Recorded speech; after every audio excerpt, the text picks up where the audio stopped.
Hello, this is Mike Linner from the CarShowNationals.com Let's Roll podcast. I'm here with my co-host Jeff Thisted, Hot Rod Power Tour spokesperson, good guys, and a whole bunch of other stuff. And we're here with Larry, the Axman, Roach. I don't know if he's any relation to Monty Roach. He's out of Minnesota. He's a big pinstriper out here, but I don't know how many people have the name Roach, but maybe you're related. I'm sure somewhere down the line. But so you're from Street Outlaws, and this is what? How many seasons for you? I've raced on No Prep Kings for 2 seasons. Okay, two Yeah, seasons. two All right, seasons. and then Okay, for new. the folks at home, there's all Yeah. these. Sorry to interrupt, Mike. We got the Street Outlaws. We have Street Outlaws in Memphis and Oklahoma and Texas and Colorado and Timbuktu and Portland, Oregon, Portland, Maine, and No Prep Kings. What can you tell me the difference? Yeah. I'm a fan. I watch some of the shows. I can't watch them all, but tell me the difference, please. So basically, Memphis has their deal where they race on the street, and then Oklahoma has their deal in the 405. So no Prep Kings is where everyone kind of comes together and races on Okay, the track, and there's no prep.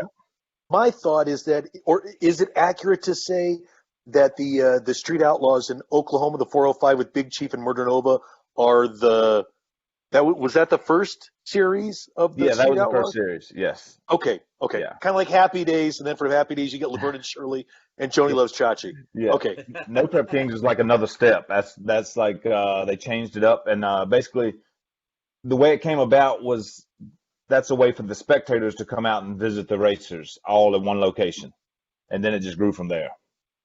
okay, Right. very And you cool. have Texas racers, racers from all over the country in No Prep King. And how did you get involved with it?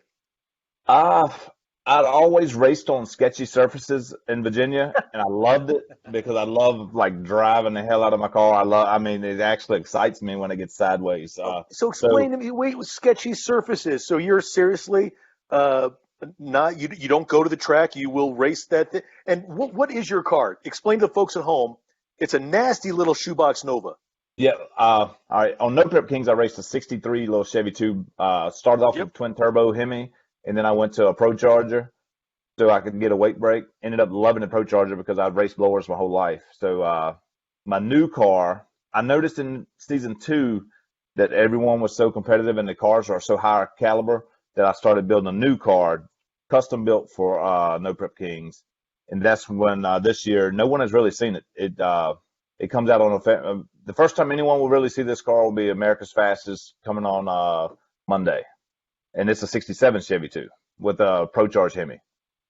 Okay, now you said weight savings because I was going to ask why you went from the twin turbos to a blower because I don't know if it was Sam Mundot. Someone was explaining to me. I've got contacts with both, and he said I'd go twin turbos every time because once the turbos are spooled up, the engine's along for the ride. Yeah. It's Now like I love that analogy. Go. I'm sorry. Go ahead. No Prep Kings, every combination, nitrous, twin turbo, small block blowers, no matter what your combination, there's a weight limit for it. So being turbos make 4,500 horsepower, and it's no prep, but the surface is pretty decent, so you can go really fast. Turbos had to weigh like somewhere around 3,000 pounds. Pro Chargers were just coming out, and the weight was around 2,700. So being a drag racer and being competitive, I'm always looking for that gray area. So the first gray area I seen was a 140 Pro Charger, and once I switched over, my car picked up a couple tenths and was really competitive with everyone. So the Pro Charger was faster than the twin turbos, and was that because of the weight savings, the Yes, 300 pounds? It was. yes, yes. Okay, and why a Pro Charger, which is a centrifugal and not a Roots, which looks super cool sticking out of the hood? I mean, you know what I mean? I've ran roots and screw blowers, and the Pro Charger is it has EFI, electronic fuel injection, and I love the electronic fuel injection. And we run billet atomizer injectors and they're made right here in Virginia, so that's pretty cool. So once I ran fuel injection, and it cut back on the whole crew, so just me and my wife could go race and have fun with the car. I really liked it. The mechanical fuel injection, when I ran screw blowers, we'd have to rebuild the motor about every 6 or 7 passes. It was so tough on it. Oh, wow. And so what kind And of injection are you using? It's Fuel Tech. We run Fuel Tech on it now. The ignition system is Fuel Tech. Okay, very good. Yeah. So that's what I really liked about the EFI was it was just so easy on the engine. So now, Where how often do you have to rebuild it after how many passes? I could probably go 50 or 60, but I'd rebuild it Oh, every 30 wow. passes. Oh, Yeah. wow. Okay. So That's so night and day difference. So yeah, you started racing not on a track, out on sketchy surfaces. And I sorry to yeah. interrupt you. So sketchy surfaces continue. Yeah, our sketchy surface is like this little eighth. It's not even an eighth of a mile. It's tenth of a mile bridge. It's called Toller's Bridge in Virginia, and we would all go over there around 12, 1 o'clock at night.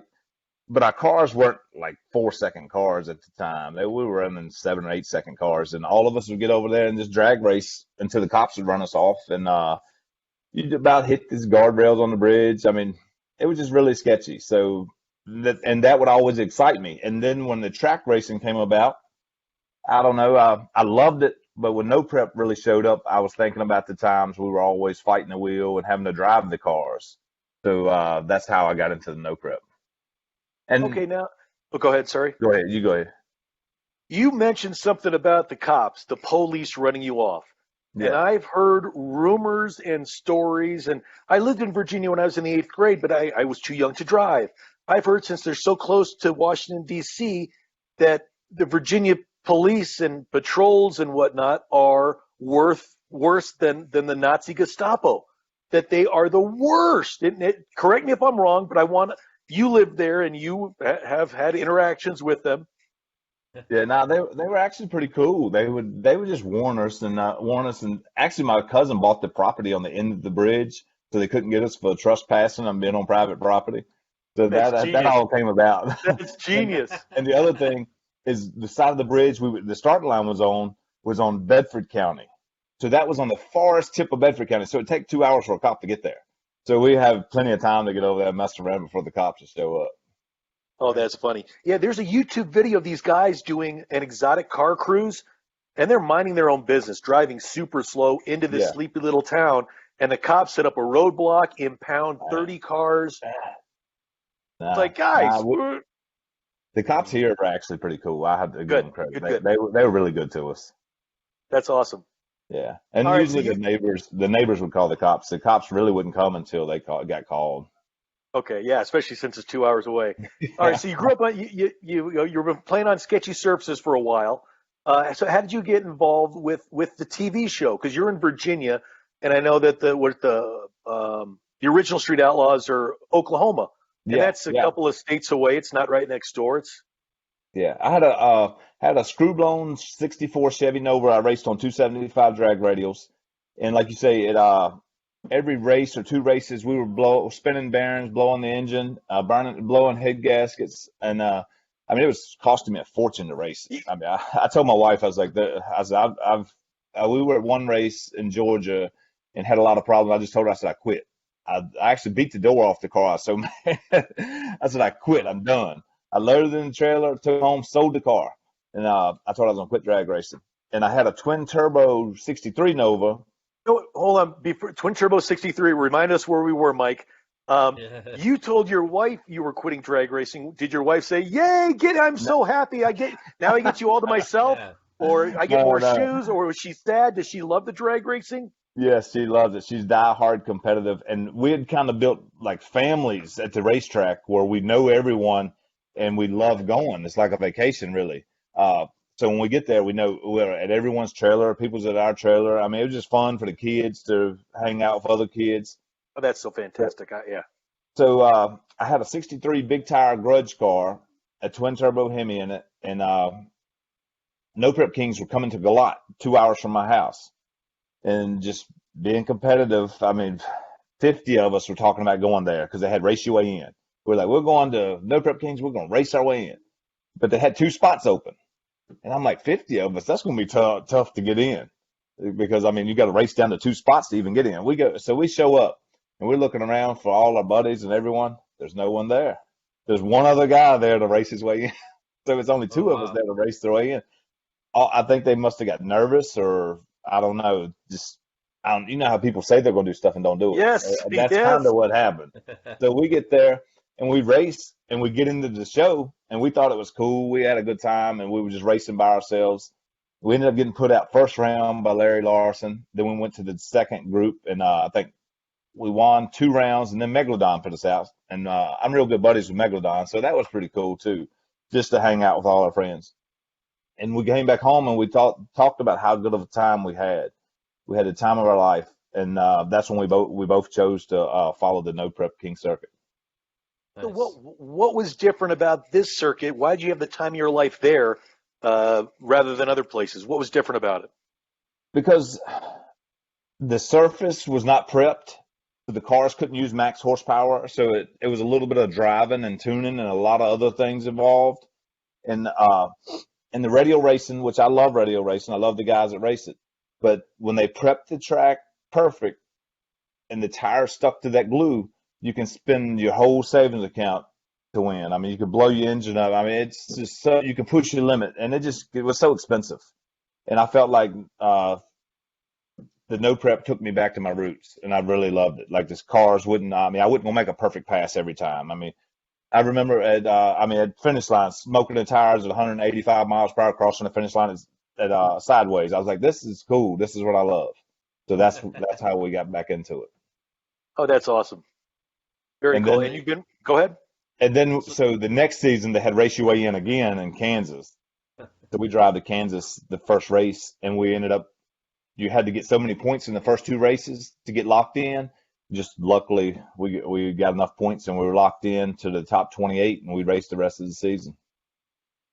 Nice. And now, well, so aside from the TV show, was that once you're locked in, the TV show doesn't need to invite you. You're along for the ride. You're qualified. You're part of the team, and you can go to as many of those events as you want to drive to. As long as you keep your points above a certain level, like as long as you're 28th and above, you're always invited. Nice. That's awesome. So some of the main guys were not invited. They were having to still race their way in, and we had actually got bumped in. So it was so real because, I mean, I'm used to watching it on my sofa with my kids for 10 years, and here my kids are walking around in the pits with all the stars of Street Outlaws. So that was really, that was cool there to have that experience, to come from watching them on TV to actually becoming part of the show. How old are your kids? 11, 7, 5, and 2. Oh my goodness! And are they living and breathing? Hard. They die hard racers. Awesome. So We're are in you the basement drag racing each other. They'll pick out their favorite names, and they want to be such and such, and the other will be JJ, and they'll be competing against each other. So it's pretty cool to hear them down there competing. And actually, they're pretending like they're the movie stars or TV stars. Oh, that's fantastic.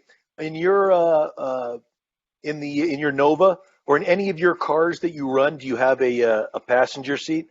No, I don't. Okay, just curious because I'm wondering. I thought about adding one, but I never have. Because it's I'm friends with Larry Dixon. Yeah, Have you seen Two Time? The dragster with the 2 seats. Yeah. Yes, it gives me goosebumps. Oh my God!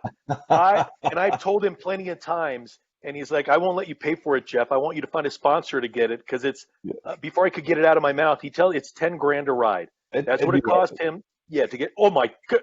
And there's so I was doing a video, an interview on the car, and have you seen it in person? Yes. Yeah. Oh. No, I hadn't seen the car in person. I've just seen it on TV, like in person, like watch it on TV. So the passenger seat, it's a full-on NHRA cage. It's full-on, not NHRA, sorry, but it's but not stop talking about that. Yeah. But in the back, there's a little butterfly. There's a steering wheel in the back. And I laugh at it, and then I turn off the camera, and Larry comes over. He's like, "You want to know why we have that steering wheel?" Yeah, because, I mean, you're steering the car from the front. He's not doing – he shows up this video, and you can YouTube or Google this video. One of his passengers is like, "No, I don't need the wheel. I don't need nothing." Larry does the burnout. Everything's good. After he makes his hit, the guy, his hands are like this for 3 seconds. It's because you're pulling, 10 G's off the line? It'd be the crazy, steering wheel so you can hold the hell on. And otherwise you're a T-Rex and your hands are flittering. It was the funniest thing ever. So that's why he has the steering wheel on the back of that thing. It's full on legit. For what racing cost, I'd always told people it'd be a lot cheaper to pay for a ride. because like you spend 150,000 in a car. I mean, 10 grand to get that incredible experience, it'd be worth it. And it's as I was walking up to the car, because I told Larry since I know him, it's like I want to ride. And when I first saw it in person out at the track, I got really nervous because Yeah, it's I didn't know it was 10,000. Now I'll be looking to take a ride. hit him up. Yeah, Larry Dixon. It's full. And I asked him how legit it is. It's like we took the frame, added 25 inches, took the bullet out of the certified one, dropped it into this one. That's how legit it is. Yeah, that would be Really? incredible. Oh, it's incredible. Yeah. Super awesome. Wow, So amazing. another question. I watched the show here and there, and I've noticed within the past, I don't know if it's 1 or 2 seasons or how many seasons, but lately they've got these fins in the front of the car. Yeah. I don't know if it's 10 or 12 inches or how long they are. It's got to have something to do with the lights, but why that little fin now sticking out in front, and wouldn't just the regular front bumper of the car trip the lights? What's that all about? Well, the rules state that you're allowed to be like 45 inches from the center of your front wheel. You're allowed, because say a newer car or a Pro Mod or any newer pointy nose front ends, the front end is 40 some inches from the center of it hangs over 40 some inches. So if you take a later model car, say my 67, the front end's only 20 inches. It only hangs over 20 inches. So I'm already starting at a 25-inch disadvantage at the starting line, because you leave the starting line with your front tires, you cross the finish line with the nose. So I would be getting a 25-inch disadvantage. So if I add the extender to make up the 25 inches, so it's a fair race. So do those extenders have, is it the size of your car again for how long extender you can use? Or Yes. Oh, okay. Up to 45 inches from the center of the front wheel. So if you take a ruler and start measuring from the center of your front wheel, you can go out 45 inches. So I was telling Mike, you got to put one of those on your car, man. It'll make it that much faster. Right. Yeah, I mean, if you're in heads-up racing, you're not trying to give up 1 inch, much less 2 feet. So that's where the extenders come about. And mostly you see them on older cars because the front ends are so short on them. Yeah, because who's the guy with the red Camaro, the fast red Camaro lately? Ryan Martin. What's the name of the car? It's Fireball. That's it. Yeah. Because he doesn't have one, and like you said, most of the older ones. Because I think a Lutz just put one on the 57. Yes. Okay, but he doesn't have one on the whatever his black Camaro is. Yeah, because it's got a long front end on it. Yeah, Pro Mod. Okay. The front end hangs over that far. So thank you for explaining that to me. And that's how the axe came about on my car. Was the front end was so short, I had to put an extender on it, and I kept thinking, actually in real life, my CB handle is Axman, because I drive trucks and cut timber, and I have a logging company. So my CB handle is Axman. So I'm just thinking, like, it'd be pretty cool. That'll be part of me. Plus, it actually works for the car. It helps me in performance. So that's where the axe came about on the front of my car. Oh, that's badass. See, I didn't even know it was on the front. I know that it's got it's like the hatchet stuck in the back, and you got the exhaust spewing out, and that's not dry ice. What is that? That's all the like blow by and stuff out of the engine, like the puke tank. It's got hoses run from the valve covers to the trunk into a tank to catch all the overflow oil and puke out of the engine. Huh. And then it's on the puke tank. It's got a little hole in top to let basically the oil drops in the tank. Then it lets all the air out, so everything comes out of the top of the axe now. And that's why it makes the axe look like it smokes. Yeah, it's pretty tough. Yeah, so that was another axe I added on season 2. Yeah. All right, now you say you're a lumberman. Let me see here. See, I have girly hand. I don't have any calluses. Oh, look at you! They're a little clean now. They're really clean. They're still clean, but I mean, I don't have any calluses. I used to lift weights and dig ditches and whatnot. There's this a silly show on Discovery. I mean, silly with all the love. I think Homestead Rescue, something like that. The Rainies. Yeah. And the guy says, "You want to see my resume?" And he holds his hand up, and it's like the thing is, it's beat up. So it's like that's a hell of a resume. And I figure if you're driving trucks and you own a lumber company, you don't have a manicure. I really had to work hard from 18 to 30. I ran chainsaws every day from 18 to 30, and then as my company grew, I slowly got to more of a manager position and dealing with the companies to get timber and set up contracts. So, and actually, it took until I was about 29 years old. All my foresters and people that I dealt with in business always wanted me to go to lunch and have a lunch meeting. And I'm like, I'm a worker. I'm not going to lunch. I mean, I eat on the job. I'm going back to work. And then I went to a lunch meeting one time and realized I could make more money going to lunch than I could working, because you learn so much about business and what's coming up new and what tracts of timber are available and what machines. So now I basically go to lunch every day with different people or salesmen. That helped me a lot in business. It's kind of like going to SEMA. It's kind of like going to SEMA. Yes. Every time to lunch. And Yeah, exactly. Rubbing elbows. What do you prefer doing? Do you prefer going to lunch, or do you prefer working? I love working. I love running the machines and driving trucks. I'm addicted to it. Yeah, that's what I was curious about. I'm a hands-on person. Yeah, a lot of times sometimes we have, the conference calls. Everybody gets on the conference call, and it's just like that new South Park document or the pandemic special. When Cartman at home, he puts up the screen. It's just people talking to hear themselves talk. I think it gets. So I like working too, but SEMA is good fun. And that's the way the equipment. I mean, I love running the equipment, and now I kind of miss it because all I do now is work deals and trade it and buy it, and I don't get to actually experience the operating as much as I used to. So question: are you busy right now? Because I think there's kind of a lumber shortage at the moment because of the fires. We're extremely extremely busy, but like I see in stores, all the prices have went up, but on our logging rates, it hasn't went up. I mean, we still get paid. Actually, we're cutting cheaper rates this year than we've ever cut for.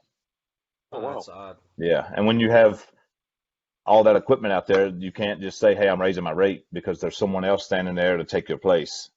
So you just kind of a year like this, you just go with the flow. Yeah, because I know there's a lot of devastation in Oregon, and that's outside of this, I work with some cabinet companies, and they're running out of lumber, so their lead times are way longer than they normally would be. So I think all the Lowe's and a lot of the other companies, they used up all their inventory because they had learned a lot from 2008 when they had too much inventory. So now when COVID come about, they just cut back on buying their products and started selling the inventory they had on the shelves. And now the inventory's down. They're just waiting on it. So they're playing the game. They're pretty smart. They know how to make money.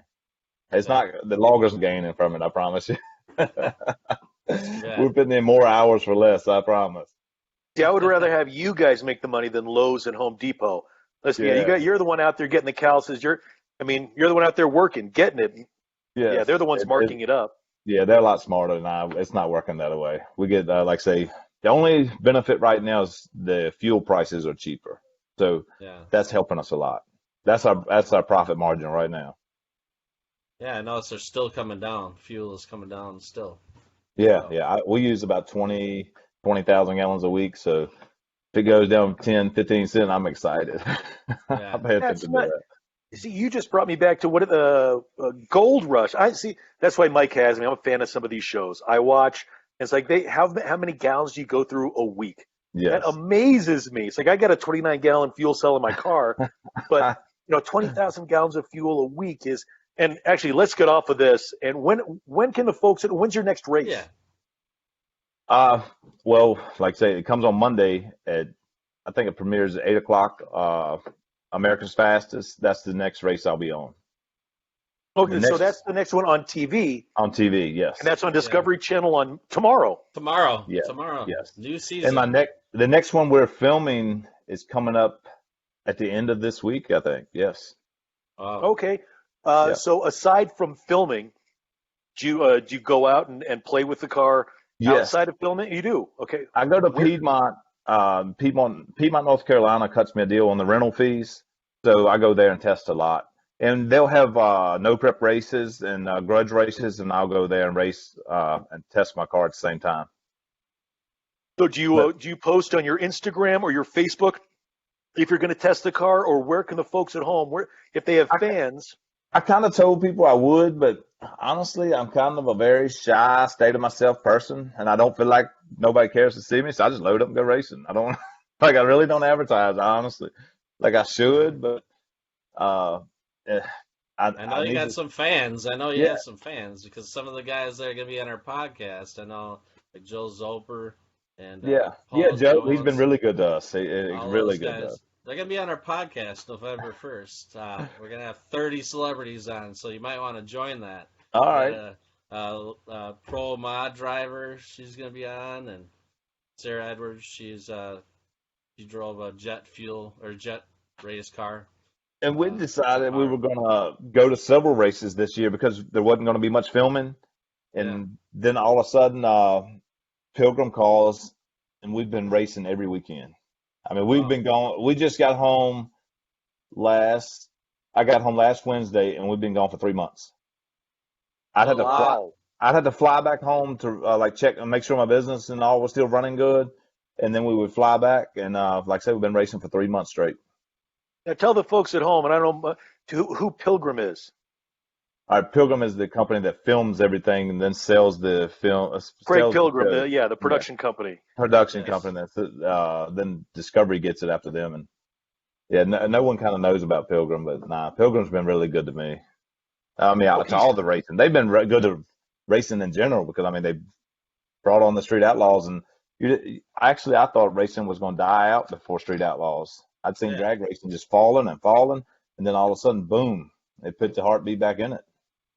That's what one thing I was gonna say. I thought that people are saying that Street Outlaws saved drag racing. I think it Literally. did. I mean, Yeah. literally, like you said, it. I mean, I've loved it my whole life. I mean, since I was 13 years old, I've drag raced, and to see it crumbling, I really thought it was going to fade away. And then Yeah. Street Outlaws comes about, and it's the biggest thing in the world. And to be And a part of it, I mean, that means a lot to me. there's quite a so few what tracks that were closing, so Yes. at the time, and now what you got you into gotta drag find a racing track. at 13? What was the spark? Uh, I've always kind of been competitive, and my cousins, I had like 8 cousins that were 10 years older than me, and all of them had little Novas and Pontiacs, GTO. I think all of them were pretty much Chevy people. I don't think of no Did you Ford. call that a pointy axe? Pontiac. Uh, uh, so watching them race, and I mean they were only running 950s in the eighth of a mile. So I mean back in the 80s that was slow. Early 90s, it really wasn't many performance parts to buy. Looking back, so they had to deal with what they had. So, but I just wanted to race with them, and I wanted to be competitive. So once I was my first paycheck, I bought a set of double hump 327 heads at 13 years old. I think my first paycheck was $250. I gave my uncle 200 to pay on the heads and intake. I kept $50 to live on the next week to go back to work. It was summertime, so I was able to work during the summer. So that's where I was getting the money. And Oh, that's fantastic. At that's 13, you didn't have a license yet. no. That I actually had to get my cousin to haul my car to the drag strip the first time I went. I think I ran a 860. Yeah, In first the time I eighth ever went mile. eighth of mile. I ran an 860 at 14 years old. And it's because, in my opinion, it's because of these damn shows, Street Outlaws, that everybody thinks that they can run a 10-second quarter mile. Sure, I just put on an Edelbrock RPM Performer intake manifold. I can run in 10 seconds. Like, no, No, 10 no. seconds is fast, but it's Yes, become the number. It's like 1,000 horsepower now. Everybody's got to have. yes. And I mean, just because you got 1,000 doesn't mean you can run a 10-second quarter mile. I mean, 10 seconds is fast. Yeah, that's what we're fixing my wife CTSV coupe. And like nice. you said, the horsepower we want is 1,000 horsepower, and it's her daily driver. That's the goal. Oh, It's for her to and be able to drive it every day. the old CTSV wagons. I I love them. love those Yeah, wagons. They are yeah, super sexy. yeah. She had always wanted a 2 door, so that's what we got was a 2 door. So all that's about to come about in the next couple weeks. And not big tires on it. It's got No, this. it's going to be a daily driver. Basically, just have it should be around 1,000 horsepower, maybe a little sticky tire on Nice. it. That's about it. And now how awesome is it to be a car guy in this day and age where you can have 1,000 horsepower daily driver for your wife. I mean, that's pretty fantastic. Yeah, pretty Yeah. good. Yeah, that is pretty awesome. I like to say to look at it like that, but my car makes 3,500, so when I look at 1,000, I'm like, oh, Now, what will your car do in the quarter mile? That's what I was thinking. honestly, I've never ran it in the quarter, but I'd say it should run high fives. Yeah, Yeah, that's stinky fast. I mean, it takes some testing, but I'm sure Yeah. it would run high fives. And that's one of the things I dig about the show is how it shows you guys out there testing that you don't just show up and push a button, get in the car, and make it go boom down the track and get these low times. Yeah. They're squirrely, they're unreliable, they're temperamental, they're all sorts of things. Man, the air changes, temperature changes, surface change. I mean, it's incredible. Like one of the newest experiences I've had here recently is, I mean, watching the show and stuff on Street Outlaws and the cops showing up. You think all that stuff's staged? I mean, truthfully, I've sat there watching my kids, and they were laughing when the cops would show up and they were testing on the street. So I'm like, oh, a lot of that's staged. What I'm thinking. So JJ invites me out to test with him one night. So I'm thinking they got the road shut down for JJ. I'm thinking everything's legit. We're gonna go out here and test all night. We pull up on the side of the shoulder of the road, and I'm like, what are we doing? He's like, we're about to test. I mean, it's a 4-lane highway, got traffic on. And we roll these 3,000 horsepower cars off the trailer and start testing right in the middle of the road. I'm like, I kind of got used to it, but at first pass, I'm like, I don't know. I'm running 175 miles per hour in the eighth of mile on the street because we got little things to tell us how fast we run in the car. So I'm running 175 in the pitch black, and my headlight's only looks about as big as a flashlight, and I can't see the stop. So I'm sitting there like, I've worked my whole life for this car. I'm about to total it, testing it on the highway. But then the cops show up, and I'm really nervous. I'm like, we're probably going to jail. But they were actually pretty cool. They were like, you're not supposed to do this. They talked us through it and told us we had to pack up and leave. So the third time they showed up, they were really pissed. Because we just went on down the road a little further and tested some more until they run us off. And then we went down the road a little further. And like I said, third time, they said, hey, we're going to take your cars if you don't go home. And so that's when I really noticed that testing on the street was legit. That really does happen in racing. I mean, it's serious. All right, now, With that caliber car. do you guys is there some sort of something you have to sign? Or otherwise, my thought is there should be some YouTube video or some behind the scenes video of this. Because that, to me, is gold. That you show up on a 4-lane highway. It's like, guys, this is a 4-lane highway. Because that's what I think too. Sitting at home watching on the TV right there. Oh, this is all staged. They got the cops coming in, 14 minutes. And are you guys allowed to show any of that behind the scenes stuff? I would say we probably are. I would think we could if we wanted. I mean, I know we didn't show it because we didn't want the other guys to know it was 64 cars out there, like we were about to race them. So everyone's running all over the town testing, and the town was upset. So we didn't want people to know where our test spot was. We were 40 miles away from town testing, and the cops wouldn't bother us for like 2 hours. And we knew if we put up videos, the other guys would find out. They would kind of see the area. So Gotcha. we didn't put up anything. I mean, after the fact, we could. And not for discovery. It's so the other guys wouldn't find out where you guys are going. That's fantastic. Yeah, we didn't know. And these towns, they put up with a lot. Like you think they're filming a show? Nah, they're not. These towns are excited to film a show, and I probably shouldn't tell this, but you take 64 cars and show up in this community, and we're at hotels, we're scattered everywhere, in RV parks, we're everywhere waiting for the show. Well, we can't go test on the surface that we're going to race on. They don't allow it. Everyone's got to race off the trailer. So here we are driving all over the town looking for surfaces that look like that. And then at night, around 2 a.m, it's 64 of us, or how many's there, running everywhere testing. So the cops are chasing, trying to get this one, trying to get that one, and it just goes crazy. And America's Fastest, what you just watched last Monday, the only reason you've seen them grudge matches is because the town finally came up and said, hey, we can't take this testing no more. We can't take these cars out here on our street no more. You got to do something. So then they opened the street up for us to test on the street we were going to race on. Very interesting, because I heard years ago that Oklahoma City was cracking down on the Street Outlaws, and they wouldn't allow them to do it anymore, and that the series was in jeopardy of being gone. But that obviously didn't happen because they're now at season 10 or 11. I think they had to move streets. They're not. Okay. They don't race on the same street no more because so much went on. I mean, it's so much goes on behind the scene you don't even see. I mean, these guys are legit. They really do go out here and. I mean, you think it's just a TV show, but they really do take these cars out here and race them and test and everything every night.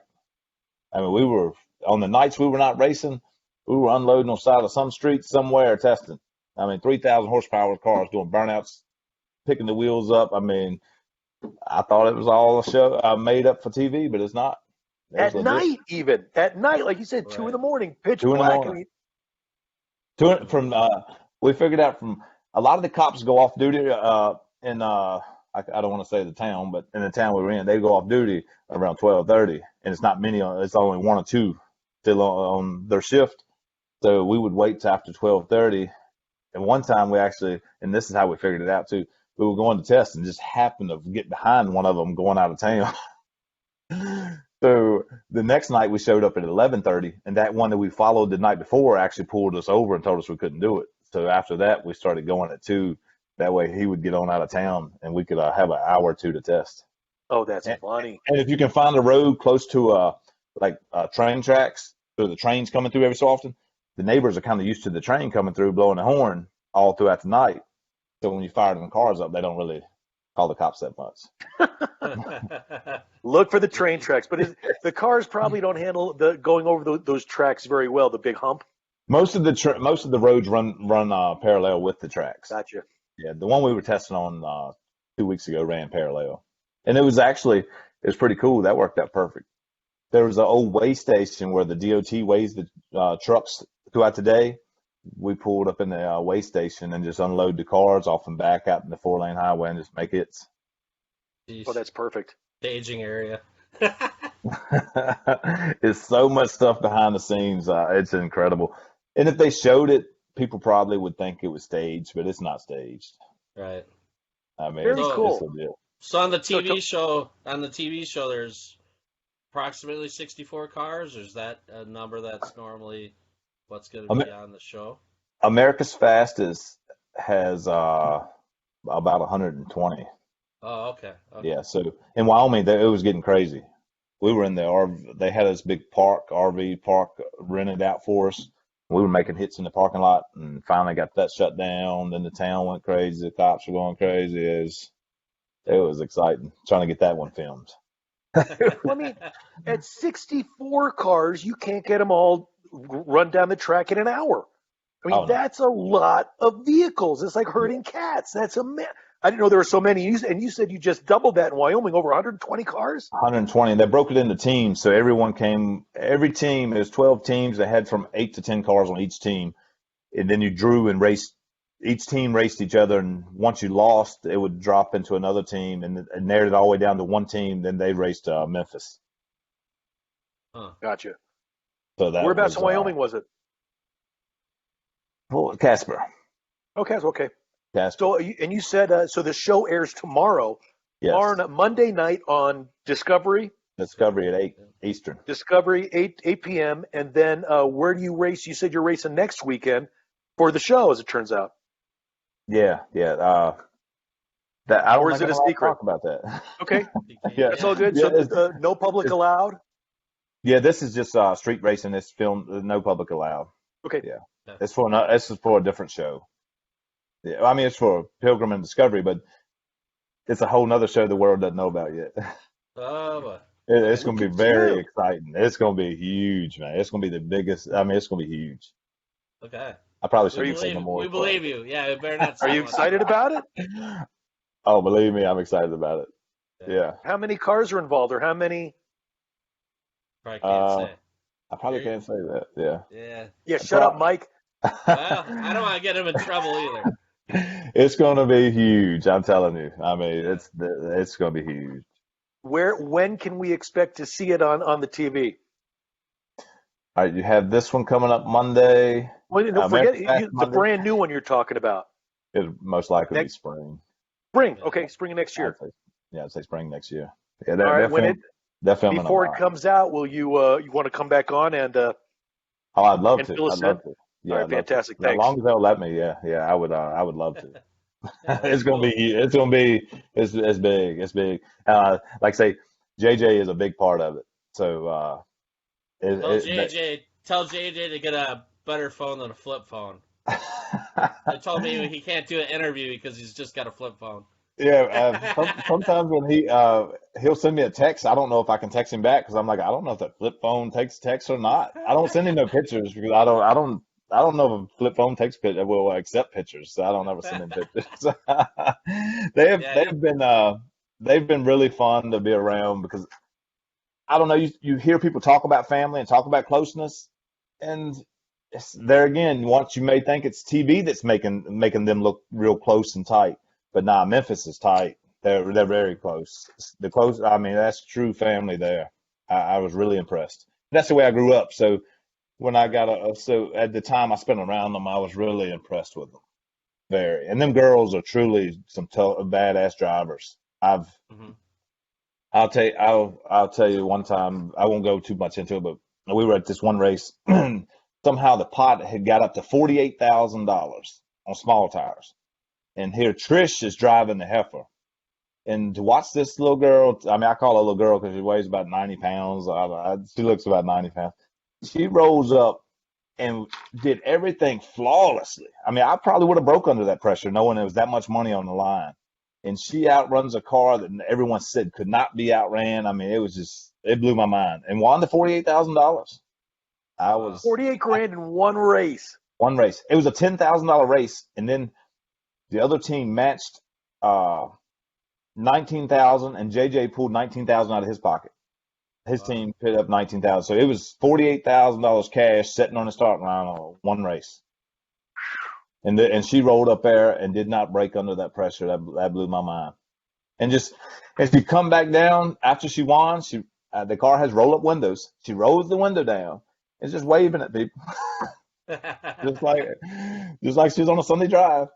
So I earned a Rolls the lot of window respect down, from almost like a streetcar, rolling the her. window down. None of that Lexan on there. That's Yeah, one of the things that I have to admire about the Memphis guys. It's tough for me to watch because of all the talking and yeah, all the talking. And it's interesting when the Oklahoma guys go up against them in seasons past, where you can hear Big Chief say, "Be careful of these Memphis guys. They talk around in circles and confuse you and JJ confuses the heck out of me." And then they go to say, this drag racing isn't just driving the car. And like, well, forget that. That's all I want to do is drive the car and make the hit and go down the track. All that negotiation and the talking, I can't deal with it. One thing He's I found out about JJ, if you're talking to him about something, he's already 5 steps ahead of you. okay, yeah. So if you're trying to talk to him about something, you need to be thinking about next week, not about what you're doing right now. I mean, he's smooth. He's smooth. I'll give him credit. And you're talking about Memphis and Oklahoma racing. You're going to see that pretty soon. Nice. Oh, really? Okay. Yeah, yeah. And may see a bunch of others too. Very good. I can't wait. Yeah, I'm a fan of the show. I like watching that stuff. My pop, yeah, we got the Discovery Motor Trend and History Channel, or what's usually on the TV. Yeah. Uh, I don't like watching myself on TV. I like watching them guys, but when my part comes up, my kids get excited. I usually have to have a restroom break or something. It looks odd to see me on TV because I mean, I don't know. I'm there to race and be competitive, but it's hard to see me in that on TV doing that stuff. I mean, when it's all going on, I don't think about it because all I want to do is win. But when it comes on, I have to let them watch it by themselves, and they'll tell me whether I did good or not. Because and what do they think usually? Will they tell you if you didn't do good? Yeah, well, they say. Are they honest with you? They say I do all good all the time, even when I lose. So, Well, that's good. That's good. yeah, they are. They're 100% on their dad's side. Yeah. That's awesome. So do you have a street car that you drive regularly? Yeah. Because Jeff will invite you to the Hot Rod Power Tour if you're available. Yeah. If you ever got Yeah, your wife's got the 1,000 horsepower CTSV coupe. There you What's go. your daily? Oh man, my daily is not. It doesn't have 1,000 horsepower. It has Tell me about it's a Toyota Prius. Tell me it's a nah, Prius. no. It's a '63 Chevy Nova, Nice. Wow, and it's when you I was love those shoe boxes. I Yeah. do kind of love them a little. I've always loved the '67s, but I never could afford them. So '67, '66. So I always built the '63, '64 because they were cheaper at the time. You could get them $1,000 and then start. And like I say, my first '67 was the new car I got now, but my '63, yeah, my daily driver. It's a long story to get. I'll try to cut it short, but so when I was 13, 14 years old, I had a Lenovo, had no money. Your So camel hump heads. the Campbell Hump heads, Vega Yep. stall converter cost $25. Back then it cost $50. Uh, little set of 411 gears. I mean that was a whole powertrain, 650 double pump Holly. So I got this little '63 and I start fixing it up, and something about it I just wanted. I think as you get older, you want to go back in time. So I fixed it identical to my first car. The paint is rough. It has rally wheels. It has double hump heads, 650 double pump, Vega stall converter. I mean, $25. I mean, so when I started up, it sounds like the car I had when I was 14 years old, and I honestly feel like a teenager when me and my sons are doing burnouts up and down the street. Nice. That Yeah. makes me so happy. Going back to Larry Dixon has his car. I want to say it's a '67, but it's the car he drove in high school. Yes. The paint's rough, interior's kind of rough, but he's got the new LT4 in it with I think the 8L90 transmission. Yes. He Yeah. ran a 10.4 at not Memphis, it beat in Kentucky. But that's his car from Van Nuys from high school, and boy, I love that. Yours Yeah. is so you're a teenager every time. What is your pit car? My pit car, like at No Prep Kings. Yeah, or any track you go to, you got a pit car. Yeah. It's a Chevy Spark. Okay. Yeah. That's because years ago at the Carcraft Summer Nationals, that's the first time I met Jeff Lutz. Yeah. Super nice guy, Yeah. but I see him driving in one morning in this smart car.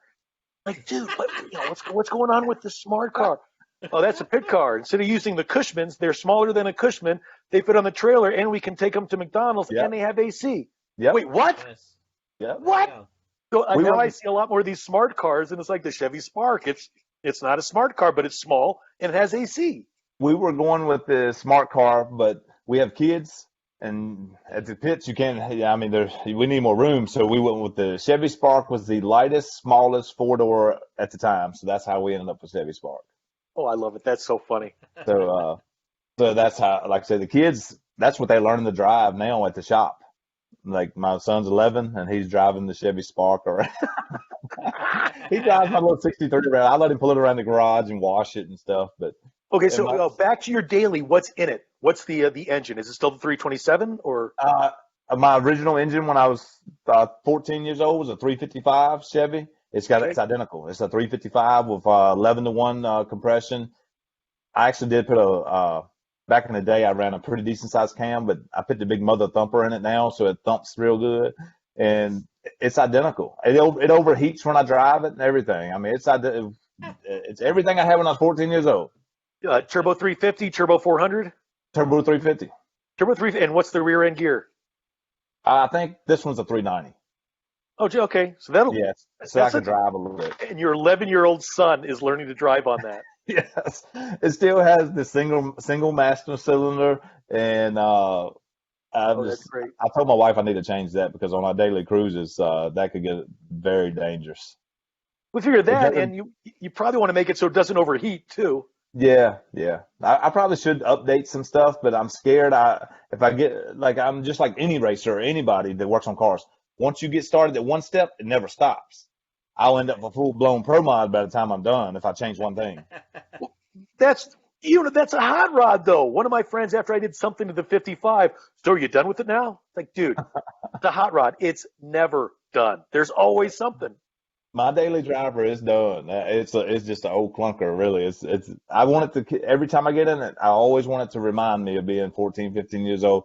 And I want it to remind me of the struggles I've been through in life and like where I came from. And every time I sit in there and I hit that key and I have to pump the gas or the battery's dead, it reminds me where I started. So I love it. That's so awesome. Well, if you ever need to upgrade a torque converter, we know a guy, Nelson Gill, Hey, that's right right. up here. Nelson is Nelson the, Gill. the torque converter whisperer. All Yeah. right. Boss hog. So, Yeah. we If know a he guy. could, Good guy. yeah. I have to look He's into that. Yeah. There you go. Yeah. Upgrade that Vega torque converter there. I'm sure no one else uses them in this world anymore, but I remember going to the salvage yard when I was 13 years old and my uncle explaining to me, we're looking at this little Vega, and he's like, that's the torque converter you need out of that. And I'm like, what? So we ended up buying a torque converter. I think back then it was like $50. There you go. And it worked. That's a story I always like. I can't wait for my kids to get older and understand what a Vega converter really was back in the day. Right. Very cool. Well, thanks for joining us. We've had a great time and learning a little bit about Street Outlaws, which is good. Yeah. Yeah. Thanks Learned a for having me. lot. Yeah, Where we can did. where can the folks at home find you? On Instagram, Facebook, social media. What if they want an Axman hat? Where do we go? On Axman Racing on Facebook. Okay. Yep. Yep. And Instagram? Nah, I don't have Instagram. Get on Instagram. Yeah. That'll help you Yeah. out. Axman Racing on Facebook, and is it axmanracing.com? Just Axman Racing. Nah, Oh, it's not on excellent. Axman. Yeah. Yeah. I'm kind of simple. I'm kind of small town. Small. Sticking with Facebook, and that's it. Yeah. Well, you've got fans out there, obviously, and I'm just throwing this out there because a mutual friend of Mike, Mike Cotton, he's on that show Faster with Finnegan. Yes. Cotton's a good friend of mine, and I've got his Doing the Worm hat and shirts. And like Jesse James made more money selling T-shirts Exactly. than he did selling his motorcycle. So, and Yeah. you've got fans out there. Fans want shirts, they want merchandise. So get it out there, make your fans Yeah. happy. We went to a local track recently and we'd ordered a bunch of shirts and like we don't get out in public a lot. I mean, we don't travel around other No Prep Kings and in No Prep Kings, the first season you're on there, no one knows you because it's filming for a season. Yep. So we go to a local track, just to a local event. I think we sold $7,000 in T-shirts. I was asking my wife, we sold out of T-shirts, and I was telling Nice. my wife, I was like, I think we should probably get into this business. It's more profitable. I think Right? it's more. Everybody's got $20 for a T-shirt, Yes. and $20 adds up. $7,000. That's your mortgage. That's more. Yes. That's you know what I mean. That's Yeah. Oh yeah. Yeah. Yeah. So I really need to pursue that, but I'm bad about now. My wife, she can sell them, but if someone catches me back at the corner of the trailer around the shirts, I'll give away $2,000 worth of T-shirts and won't charge. It's just hard for me to sell. So, and that's another story. We went to one race and I was kind of working the shirts and working the car and stuff. And so we made about $1,000 and I gave away maybe $3,000 in shirts. My wife text Ray said, "You stay away from the shirts. We're going to handle it." And we made $7,000. Mm-hmm. That's That's not it. So- reliable.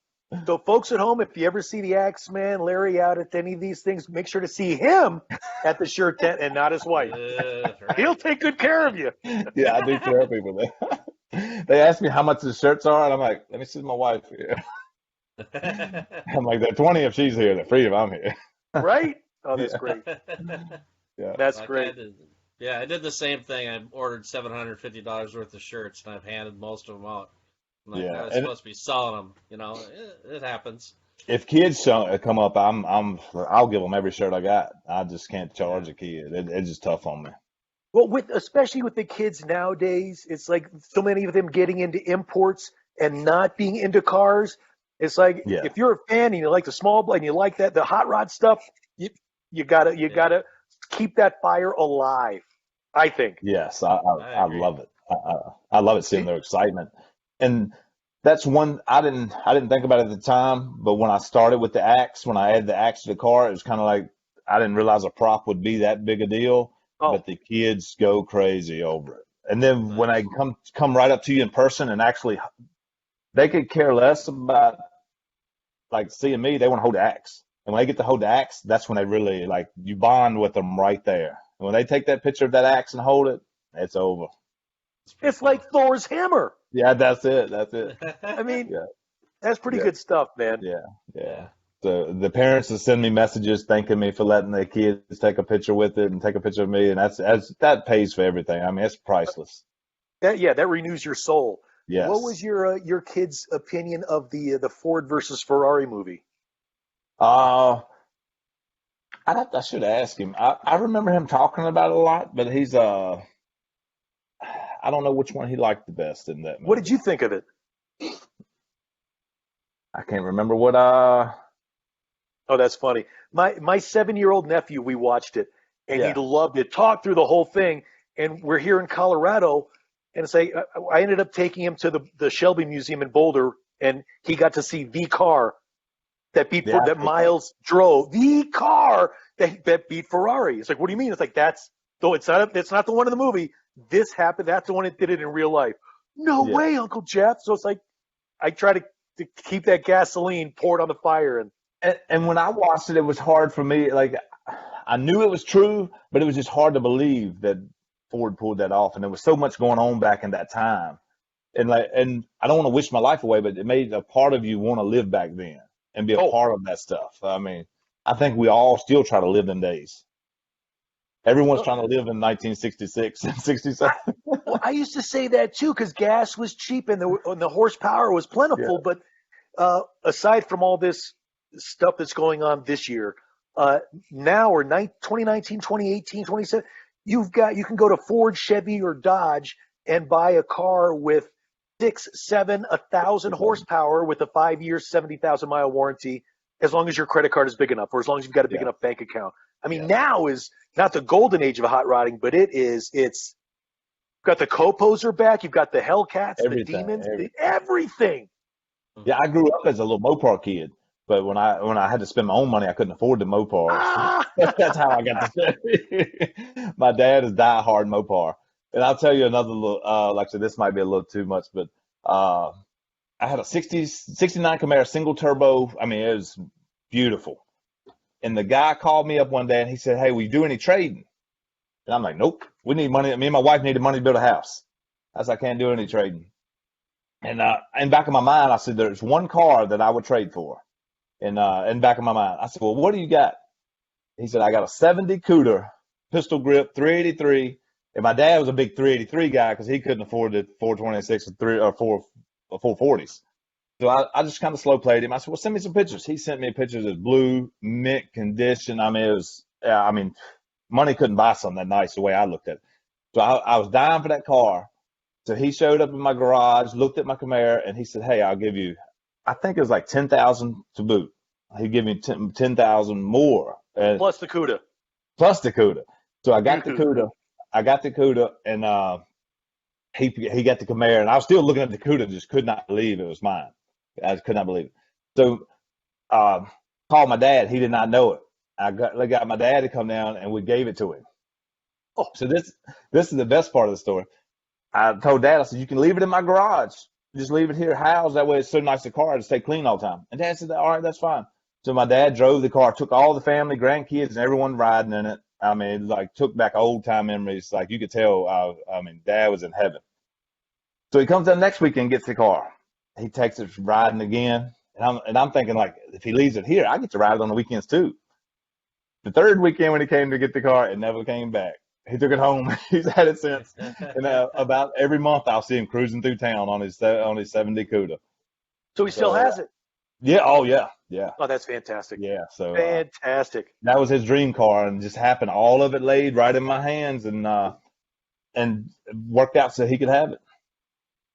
Now, Now I have a house mortgage, but yeah. Now, since That's the right, you're a Hemi good is son. probably one of the best engines out there, is that why you chose the Hemi for your cars? I notice everything you say in all your cars, you got a Hemi in it. I raced small block Chevys for years, and like I say, we blew them apart, and it just parts. You had to buy the parts, then you had to send them and have them work. The blocks cut, everything. It was always something. Then I went to big block Chevys, ran them for about 10 or 12 years, and like I say, I blew up piles of big block Chevys, and the parts availability and having to custom everything for the engines. And people told me to stay away from Hemis, and they were not worth having.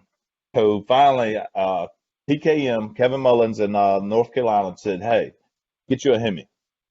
And so we talked around, and ended up buying a Hemi, and it's the best thing I've ever done in my life. Like if I need something, it's off the shelf. And it's no matter what, it's the most power you can ever have. It's unlimited. If someone's calls says, "Hey, I can make more power than you," I'm like, "No, you're lying. No, you can't." I mean, I have a Hemi. If you don't have a Hemi, you're not even in the same ballpark. I mean, it's But your Hemi isn't one that you go to your local Dodge dealership uh, and buy off the shelf. Yours is a little bit uh, custom. yeah, everything's custom. It looks like the 1970s Hemi, but nah, everything's Brad Anderson. And then I run Noonan heads out of Carolina, so nah, everything's custom on it. That's the guy Everything's from a built. Caddyshack. Noonan. Yeah. Yeah, once you go to the Hemi, I don't think you ever change. I mean, if you're going to compete at the top level, it's something I feel like you have to have. Now, are you using a single plane manifold or one of the new, like not an LS, but a new one of the new manifolds? It's a newer manifold, but it's not the newest. It's just mine had the injectors. I have two injector rails, and the newer ones just run a single rail. But both of my engines ended up with the same intake, so I just kept it all, so I didn't change because, like I say, it costs $8,000 to change it. Two engines would have been 16,000, so I kept it all pretty simple. And both of my engines and cars were identical. Every part would interchange. Throughout the last 20 years, I realized if you're going to build two cars or two engines, have everything identical. So if you break apart, you can just grab a part and go back racing. Nice. And that's See, one thing that keeps us on the track. I love that kind of stuff because that's spoken from experience. Yes. Oh, yeah. Anything. I, Yes. I mean, just like on big block Chevys, just having from a tall deck to a short deck, that's a big difference because your headers and stuff bolt on differently and at different angles and different rod length. And I mean, it's just so big a difference. Now everything I'll do identical. Nice. And I love it. the newest stuff for a Hemi, like the latest and greatest, you may gain 50 horsepower. Well, I can't use 3,500, so I'm definitely not going to use 3,550. So I can just keep buying the same parts. Everything are going to change. I mean, we were in Nebraska recently and burned a piston. I had old pistons and rods in my trailer. We're in behind Holiday Inn in the Holiday Inn parking lot under a shade tree. I mean, this is some 1980s stuff here. They had no garage or nothing. And we pulled the motor completely apart, pulled the liners out, shoved new pistons in, shoved liners in it. I mean, we rebuilt the engine in the back of Holiday Inn parking lot. I got some pictures of it. I'll end up posting them online. I didn't know how much I could show of stuff, so I hadn't posted them. But we legit rebuilt the engine right there in the parking lot. Changed transmission, converter, everything. Yeah, that's badass. Yeah. It's like I'm a fan of and they're my friends, the Roadkill guys, Ryberger and Finnegan. But when Finn broke the Hemi before Roadkill Nights a couple years ago, and in the parking lot on Facebook or social media, they called up somebody, and yeah, I got a Hemi long block here, a short block, whatever it is, and they rebuilt it on a picnic table. Yes. In the back of a drag strip, and then took it to Detroit or Pontiac and beat on it. It's like I get it. Stuff like that makes me very happy. That's super awesome. Yeah. It was a lot. Like this really got out of control because we burned a piston one night. We raced all night to 5 a.m. So we didn't get to the hotel until 6 the next morning. We pulled the engine apart and realized we got a disaster. We'd have to be back on the street at 7 that night. So we chunk a piston and liner in it, put it all back together, and something didn't seem right. We thought it was a converter, so we changed the transmission converter. This is all in a day. Go back out on the street, and what was really wrong is when it burnt the piston, all the aluminum shavings got in the oil. We didn't know this because we didn't have time to clean and check everything. Do a burnout, kicks a rod, knocks a hole in the block. Oh, no. So we go back to the hotel, take epoxy, and epoxy the hole up in the block, shove 8 more pistons in the hole, bearing the whole engine, and go back the next night racing. You went racing with the window in the block. Yeah, with epoxy. We A little bit of epoxy, but that is. We went to Napa and got epoxy and epoxied the hole up. It didn't leak neither. We were very surprised. That's crazy. Oh, that's fantastic! Wow. And that's one thing in life I've realized. Some of the hardest times and toughest times is always the best when you look back. Because in Nebraska, that was the toughest time we had, was rebuilding the engine twice in 2 days and epoxying the block and thinking you were out of the race and done and couldn't race anymore. And here, after the fact, it's one of the coolest things I've ever experienced. Right. During the time, maybe not so much, but after the fact, you got a good story to tell. Yeah.